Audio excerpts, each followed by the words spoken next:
And for those of y'all watching on TikTok right now, okay, I do believe we got some comments. We got people trying to join the live. Maybe we'll figure that out later. It's my third time going the live, so I got to make sure I test everything out, and we'll get y'all on the live show. But make sure, in order to do that, y'all gotta make sure you join my subscription link in bio.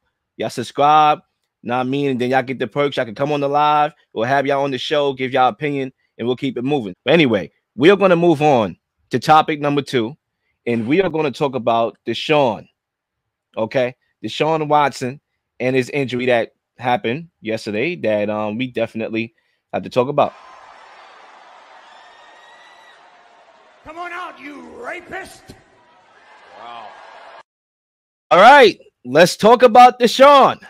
Should the media and fans be more sympathetic to Deshaun Watson after his season-ending Achilles injury? And Zay, you up? Sympathetic? You don't want to see anyone get hurt, right? You don't want to see anyone get injured and have an Achilles injury such as that, especially a guy who's struggling on the field, so on and so forth. But the man has a lot of morality issues that he has to face, a lot of demons he has to face outside of that football field, and it's disgusting. Everything that came out about him, all the various situations that happened. You can't ask the media nor the fan base to be sympathetic for him, right? You're supposed, you have to earn that sympathy back. You have to earn that respect back that you didn't give to the victims that you did what you did to for years, not just one time, it's for years that you've been doing this. And it's disgusting that when this came out, he was very like, I'm not guilty. I didn't do this. I'm not a perpetrator. I'm a victim myself. And that's the narrative he painted. Got to the point where he got his family involved, where his family's even protecting him, and it was disgusting. What the respect he paid to those victims, and the fact that Jameis Winston came out, his teammates came out, and speaking on his behalf. And Jameis Winston's a very he could definitely get you like on his side, like, oh yeah, Jameis, I believe everything you're saying, like the way he preaches, the way he speaks. He's a pastor. It's all about second chances. You could tell the man is fantastic, and it's unfortunate that he's vouching for Deshaun Watson. Yo, Zay, can I play that clip, or you want to continue and then I'll play the clip? Oh, you go ahead. I'm gonna play the clip to reference what Zay is talking about here, and then Zay, you can continue right after the clip is over. I was taught to love no matter the circumstances, especially for people who do right by you. I'm grateful that I had a chance to serve Deshaun, but I am very upset with the reaction to a man that has had the world against him for the past 4 years, and he put his body and life on the line for this city every single day, regardless of your perception, regardless of what you thought should happen with him. He committed every single day that I've been here to be the best that he can be for this team. And I know I come from the deep South, Birmingham, Alabama, Belsham, Alabama. So I know the standard that hungry fans want. But the way I was raised, I will never pull on a man when he's down. Okay, we can stop it there. You can't like go against Jameis Winston saying like stuff like that. You make it seem like Deshaun Watson's a model citizen. Like the man's an angel, a god. Like it's crazy. And again, you don't want to see anyone get hurt like that. You don't want to see anyone's career kind of derailed the way that was. But Deshaun Watson's career was already derailing, right? And maybe this is a crash and burn. This might be the rock bottom, because he's already this is like a newer low, right? Because he's already had a low as is in terms of his performance, in terms of what he was doing off the football field. Now the torn Achilles after the poor performance, that may be the rock bottom. But it's tough to ask for sympathy when you're going through all the legalities outside of that football field, and you pay no remorse, you pay no respect to the victims of the instances you was being accused of and tried for. All right, cousin. Yeah. Well, listen, man. From my perspective, it's like this. I don't know how much sympathy you want me to give somebody that got $240 million guaranteed. Okay, I don't know how much sympathy you want me to give this person because I'm not going to give that much. But let me hit you with the basics. He wasn't playing well. All he had to do was play well. This would be all over. If Deshaun Watson was playing well, the crowd would have been upset. The crowd would have felt sympathized. They would have been like, "Oh my God, Deshaun Watson, we love you, we need you, we want you. He stinks. He's trash." They don't care. They wanted him to leave. The only reason why this dude was playing because they gave him $240 million. Okay, if he wasn't guaranteed $240 million, the man would have got benched or cut. So just stop it. They wanted him to leave. They was happy. Yay, he's done for the season. Get him out of here. Anybody's better than him. That's all. So I don't no, Zay, I respect your perspective. Outside the lines, we know what he is. But I'm gonna keep right in the lines. He stunk it up in Cleveland. They booed him. So what? This is sports. That's it. They paid their job. They paid their money. They booed him. He stinks. If Deshaun Watson was up for MVP, if the Cleveland Browns was undefeated, what? You think they would have did that? No. They would have been like, "Oh my God, I love him. Give him a second chance. Forget about the victims." They wouldn't care about none about no victims. As long as you win in football games, nobody cares about who you did what and how you did it to them. They don't care. They care about victories. And they realize that this team, this organization is paying them $240 million guaranteed, and they can't get under that money. And when they can't get under that money, they can't get that money back, and that is going to be a salary cap hit. Guess what? He have now crippled the franchise with his bad play and with his bad contract. Get him off the field. The faster he get off the field, the faster we can come back to redemption. The faster we can recover, because he stinks. That's it. You want to talk about stink? Forget about Russell Wilson. Forget about Aaron Rodgers. This dude is in the prime of his life, the prime of his athleticism, and he's stinking it up. But I want to be really crystal clear. This man done had like 3 knee surgeries, and now he got an Achilles injury. He's brittle as well. And no disrespect to Deshaun Watson. He's a wealthy man, and he'll be able to take care of his kids. Generational wealth. I'd have no sympathy for him because he stunk it up. That's it. Yeah. I mean, that's a one right there. I mean, where do I begin after that? I mean, look, I think for me, you talk about sympathy and, you know, flipping the sympathy axis, going another way. I think you just have to take context and everything that you talk about. I think when you look at the fans cheering, woohoo! I mean, I don't think fans should be cheering for somebody getting injured, period. Clear. Okay. I don't think that's a good sign. Now, I understand football could be a very tough sport. Sometimes it could be dangerous, right? I mean, every time I look around, I'm seeing a video of fights, guys getting decked randomly because they wearing another team's jersey, literally. Okay. Literally getting punched in the street, you know, idiots and stuff like that. But there has to be a level of class, right? Now, there's some things that I think football people could get away with. For example, Zach had texted in the chat yesterday morning. You know, I think a fan from the Giants was wearing a F Saquon Barkley shirt. He was like, "That's uncalled for." I'm like, all right, he's a fan. Saquon Barkley played for another team. He ain't hurting him, right? He could wear his shirt like that. I don't really care. I think that's what makes, you know, sports like intriguing, is that people really care about their team and the product, right? As long as it's nothing physical going on, then sure.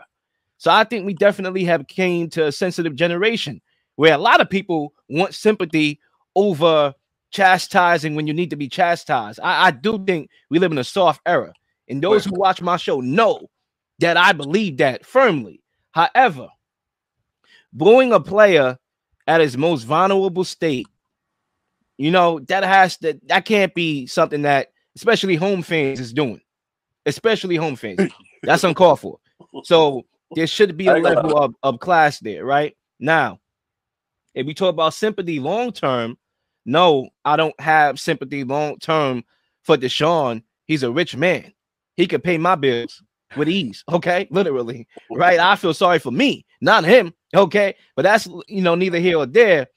You look at a situation like Diddy. Before I come back to literally in here, right? I like to travel a little bit.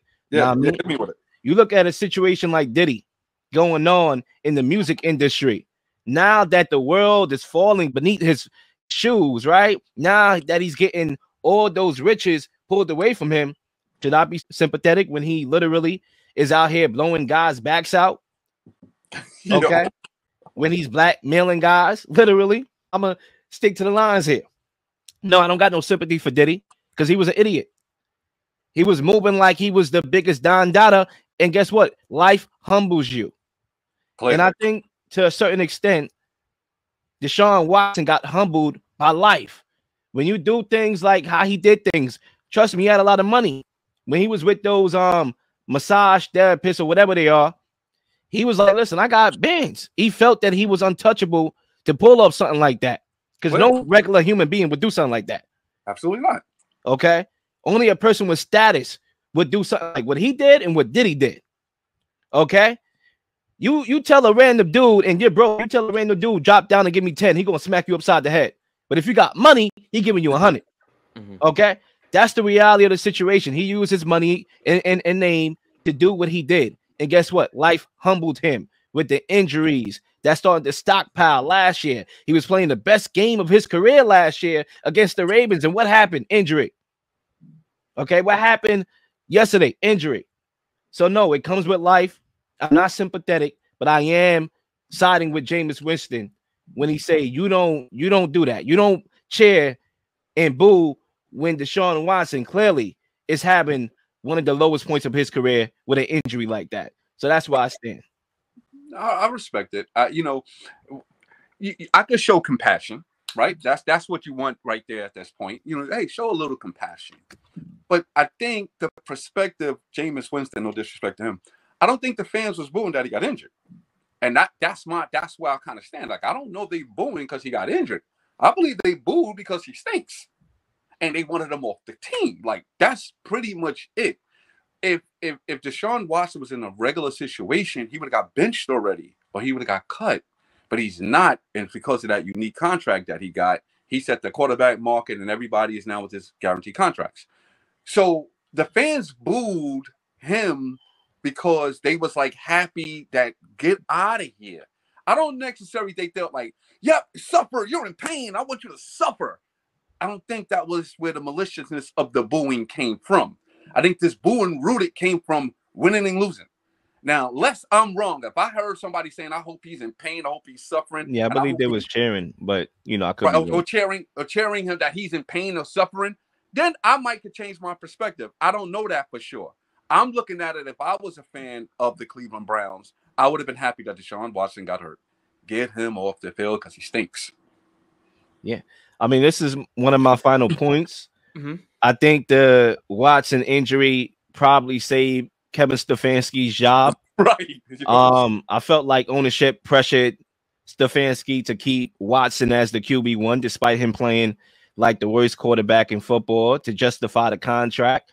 And I think that Stefanski could have been a prime scapegoat, candidate at the end of the season to once again justify the contract. Oh, no, it's not Deshaun, it's Kevin Stefanski. He got to go. Well, now that Watson is hurt, he can go back to doing what he's done pre-Deshaun Watson, which is win. With Baker Mayfield, win a playoff game. Joe Flacco had 6 games in which he threw for 250 yards plus. Okay, last season. In games that Deshaun Watson didn't play. Win games with Jacoby Brissett. That's what he did a couple years ago. And I have reason to believe that he could win with Winston as long as Winston doesn't try to play hero ball, which I'm pretty sure he wouldn't in Stefanski's offense. So I think the injury definitely saved his job. Yeah, I kind of think the opposite. In terms of Stefanski, I think Kevin Stefanski as the coach, he is the reason why people thought Baker Mayfield couldn't play. He was a bust, right? We got to talk about the receiving core of OBJ, and I keep forgetting his name, the boy from Miami Dolphins that was doing great. Miami. Man, I forget his name. Yeah, Jarvis Landry. Thank you, Jarvis Landry. When people thought he couldn't play, right? People thought Amari Cooper was washed on the Browns, right? Like, he wasn't playing well, and he couldn't get the ball, and he just got traded away. The offensive line has not been what it's been the last several years, and you're seeing it's being targeted. the defense is dwindling down, and Stefanski is the part of it because he made us believe all of those players were not good. Baker Mayfield has had a second breath in Tampa Bay. He's playing phenomenal. He's playing exceptionally well on that Tampa Bay team to the point where I believe he's going to win a lot more playoff games for that team down the line. And I think Stefanski, you have to look at him as well. I know Deshaun Watson played terrible. We understand that Deshaun Watson has been horrendous since he's been in Cleveland. But if you are a good X's and O's coach, you're supposed to make do with what you have. You're supposed to continue winning football games. Because if Baker Mayfield was so bad and you bring in a Deshaun Watson caliber player, wherever that was, why are you losing more and more games? So does that mean Baker Mayfield was a good football player? Would that mean he was capable of winning football games for your team? Because you can't sit there and say we've gotten better as a GM, as a front office, as an owner, whatever it is, and you look at Stefanski and you say, oh, why aren't we winning football games if our team got better? We have these receiving core, we have this and that, and we're losing more games than when we had OBJ, then we had Jarvis Landry, then we had Baker Mayfield. So those are the things where you have to look at Stefanski well, and he may not be the X's and O's coach to get this team out of the rudder. No, I mean, look, sometimes you got to remember Baker Mayfield was young and inexperienced, right? Take, for example, Jared Goff, who's playing some of the best football of his career. He was with Sean McVay, and he wasn't this good. He was good. He made a Super Bowl. But from the eye test, he clearly wasn't this good. What you see is more maturity and experience. And now he's applying it to where he is at with his new destination. Same thing with Baker Mayfield. They won a playoff game with Baker Mayfield. Baker Mayfield, the last year he was in Cleveland, the reason why they traded for Deshaun was because Baker Mayfield had 5 drives in which he could have went and won a game-winning drive and failed on all 5 drives. He was 0 for 5 in the fourth quarter. That's why they got rid of him. You look at Joe Flacco. Joe Flacco, as I alluded to, had 6 games of 250 yards plus passing last year. And, you know, they lost the playoff game. I give you that. But he was playing good. All right. Why didn't you bring him back? Why didn't you bring him back? Why did you allow him to go to the Colts? When you know Watson is coming off an injury, he may be injury prone. Clearly he is. You could have just threw Joe Flacco back in there and win games. That's the front office. So at the end of the day, I think Stefanski saved his job. Zay, you disagree? We'll see if other people, you know, where they stand on that. But any last words, or are we going to go to halftime here? I'm ready to halftime. Yeah, I'm ready for halftime too. And I would end off by saying this. I think Deshaun Watson may be the modern day Jamarcus Russell, if you ask me. You know, think about it. He may not be a number 1 overall pick, but he did get $230 million fully guaranteed. It did not live up to it 1 ounce. That's bus talk. Yeah, from the Cleveland perspective, yes. They said DeMarcus Russell had nothing at all. Deshaun Watson showed me something in Texas, but you know, from Cleveland, yes. Long time ago. Long time ago. Please like and subscribe for all the up-to-date content. You've been slinging shows left and right, slinging content left and right. Please don't miss anything. If you do, like, subscribe, leave a comment, or leave a question, something you may want to answer, something you may have. All ideas are great ideas. Nothing's a dumb question.